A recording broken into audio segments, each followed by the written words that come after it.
Whoa. Okay. Okay, y'all, what's going on? It's your crazy haired looking girl, Eliza. Ya tu sabe que lo que. Tuning in today, obviously with a new video, because I felt inspired to record this. So here we go. So you may first be asking and wondering, okay, why the crazy hair? And I'm just letting you know because a physical transformation is about to take place. I mean, you clicked on this video, you kind of already know what you're getting yourself into. So this is all the this is what we're working with, okay? So this is why my hair looks like this. I just showered, just like blew out my hair. I don't normally blow dry my hair or whatever it's called, but I did that because we're transforming today, because I have had some mental transformations. I've had some epiphanies, which is the main reason why I'm here to talk. So in the midst of all this coronavirus going on and everything that is happening in my life, and just the process of things in general and how life has gone, and the ups and downs and the turns and twists and just everything personal, I've just had some epiphanies this coronavirus with, you know, having to hustle different, having to kind of like isolate myself even more, which I mean I kind of already do, but just being even more aware of that, if that makes sense. And just I've really come to this deep place mentally where I'm just like fed up with how I've been living my life. And I feel like we all kind of like get to turning points like that, but it's just like I feel like I've had so many reminders, the universe. I'm kind of just like, I apologize, universe, because it's had to just kind of like, you know, slap me across the face real quick sometimes to remind me, to realign me, you know, say, hey, look, this is like what's actually important. What do you feel in your heart and mind and your spirit and your soul? Like what's really going to be your joy? What's the root of that? And just kind of like a lot of introspection in general, a lot of introspection. And I've gotten to this place where ultimately I want freedom, I want security, I want happiness, I want peace. I want to be the best version that I can be, and bring also that into the world and inspire that with other people. But first, in order to do that, I got to do that myself. But in order for me to do that, I've got to live authentically to who I am as an individual being, which I haven't been doing, quite honestly. I've really just been complicating my world with plans of like, okay, I'm gonna do this and this and this, and then I'm gonna get here, instead of just like living every day as I wish I'd like to live, if that makes sense. Like really, because side note, I've been working in insurance for the past couple years. It's just been like a subject and a topic that I've been learning about. Also, you know, working in the field of insurance, and it's a topic that I already think of. It's, you know, the topic of death that I talk about pretty much every day, 8-9 times a day, or have done, you know, for the last little bit. And it's like, here I am talking about death, and, you know, just going through this lifestyle of repetitiveness that I'm not exactly happy with. And it's got me to this point where I'm just like, there's a lot I am very grateful for, and of course, like, I'm not trying to sound like dissatisfied, because I'm extremely grateful for where I am and how far I've come. But at the same time, recalibrating, realigning with what I truly feel in my heart and what makes me feel free and love, and what's going to bring the best out of me, essentially, so that way I can bring the best out of everyone else.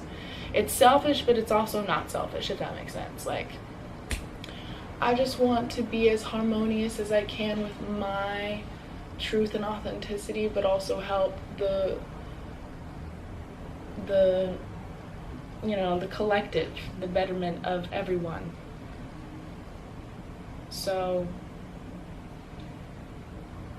I just came to this realization that I just need to start living how I really actually want to live. The way I see myself in 10 years, I gotta start living as if that is already like what I'm doing. That is like and that's what I've been just like studying on, and I've always like intrinsically known how the manifestation process works, and I've always intrinsically known how to, you know, get what I want. But sometimes I don't know why I redirect myself in all these different ways to just like really make sure that I know that this is what I want. And then, you know, sometimes fear kicks in and I feel like I'm afraid to actually execute on my dreams. But now it's just like it's just too late. Like, not too late, it's just time. Like, I can't keep dabbling around. Like, it's just time for me to just really fucking work on my dreams. It doesn't matter, like, just doing a little bit every day, you know, just working that muscle, making sure that it's actually happening, so that way I'm like actually being and doing and engulfing and being the essence of what I actually want to be and have and do and experience.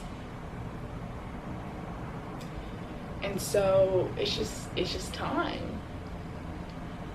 You know, I feel like I get into the swing of things, but then it's like I lose clarity in what I actually want, and then I want to go this way, and it's just like, and amidst all this coronavirus, it's really just like taught me that I need to continuously remember to realign myself, to see the bigger picture, but also to think about what I need to do in this moment to quantify to get me to that bigger picture. So like my essence here, you know, what do I need to do in order to really be and expand to this thing that I'm wanting and desiring out of life. And this coronavirus has really just taught me that, like, I need to come back and just realign and remember what my purpose is here and what's going to make me happy and what is going to be the best for the collective. And really at the end of the day, it's really just about loving and experiencing and being so present every single day and loving every aspect of what you want and do and have and are being every single day. And if you don't like it, then change it and do something else, you know, because we are free agents. And sometimes, myself included, I think we all get locked up in that fear of change because we get so comfortable with one thing, or we like the consistency of something, and we forget that the universe has our back, and we forget that the greatest thing that we can do is really authentically be who we want to be at the end of the day. Because when we do that, we come from a place of love and joy and expressing, and just, there's so much more peace when you can authentically be yourself. Because when you do that, you give permission for other people to do the same, and or, I mean, you may trigger people, but when you trigger someone, it allows them to, it gives them that opportunity to go through healing. And it's just like, I'm at this place where I really just want to heal completely inside and out. Like the deepest parts of me that have been so afraid to really leap into what I want to be, do have experience. And so it's really just time. It's really time.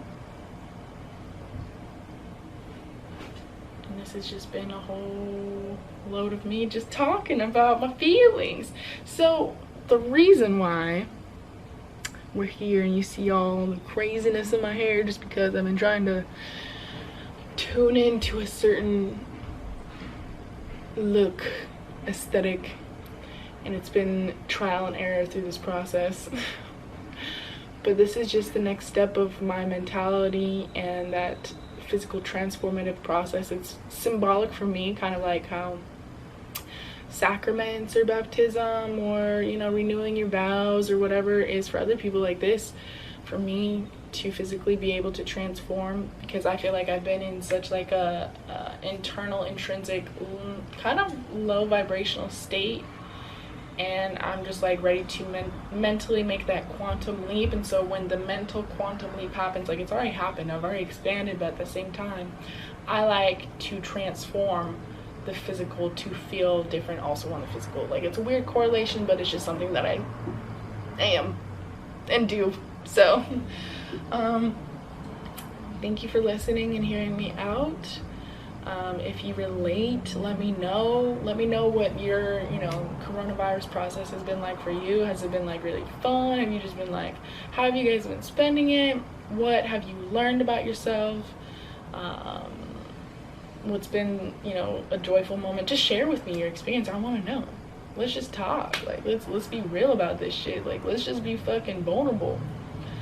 Let's just talk. Let's share with each other. Let's relate to each other. Let's connect with each other. So let me know in the comments. Also, here we go. Let's get into this.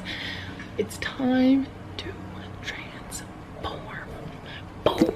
Oh my god, this looks like a mess.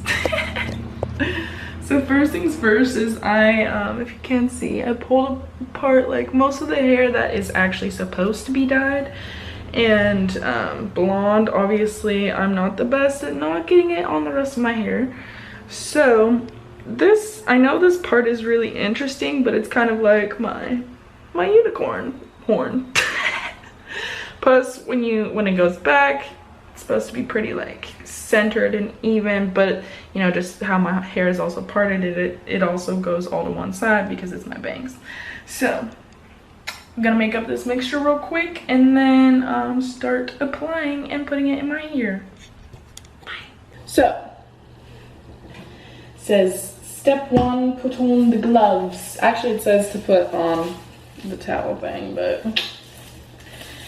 you know how that be. That's actually why I'm wearing this shirt. This is my hair dyeing shirt, if you couldn't tell. So.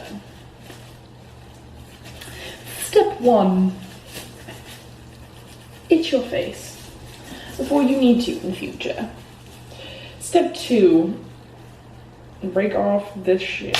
Oh, damn, all right. A little excited there. All right, and then it says snap off the tip, remove applicator from the bottle. Bro, how am I supposed to do this with my gloves on? Alright, move the applicator from the bottle. Now pour all of number 1 into number 2. So we're gonna do that real quick. Real quick. Quippy, as all those things have been saying. So pour. Damn.